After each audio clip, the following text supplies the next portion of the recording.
It is only natural that an individual who holds a certain position should also bear the corresponding responsibilities. Similarly, when a person becomes part of an organization and enjoys the rights it provides, they are expected to shoulder the corresponding responsibilities. If someone refuses to do so, the position or right they have enjoyed may no longer be sustainable. Regrettably, and somewhat strangely, the failure to uphold such a principle, which should naturally be kept, is frequently observed within the church. God made us, who were dead, alive, and He set us free from the spirits that rule this world. Furthermore, He has prepared our seats in the heavenly places where Christ dwells, granting us the incredible position of receiving inheritance with Christ. The fact that God has granted us such special grace means He holds a special expectation towards us. Paul earnestly hoped for the believers he served to understand God's expectations and to live lives that are worthy of them.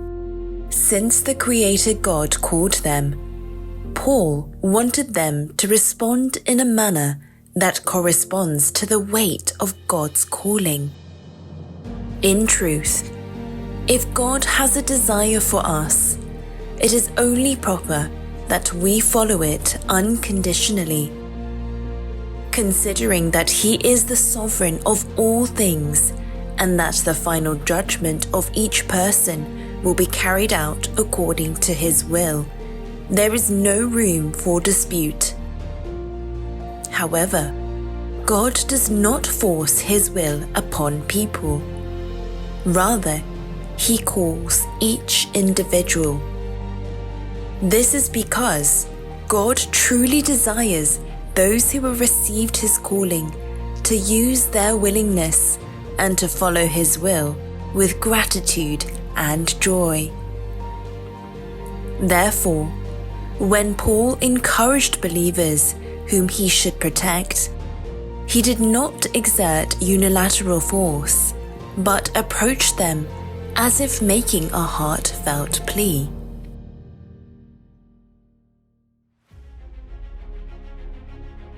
Those who heard this exhortation might have mocked Paul for being in prison or even felt anger, finding his earnest plea displeasing.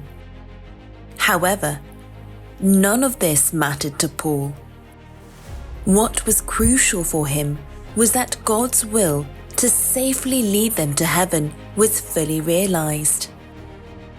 Despite their disobedience and complaints against him, Paul believed that he must take full responsibility to lead them on the path that God had called them to walk, even if he endured suffering akin to childbirth. God has called us not only to attain salvation, but also called us again into the holy life that those who are saved should have. That He called us signifies that He has chosen us. It was not we who chose Him, but He who chose us. Consequently, the initiative of our lives rightfully belongs to Him. God will lead us to the end on this path of new life we are walking. Unlike humans, He will surely complete the work He has begun. Hence, in His calling, there is no regret.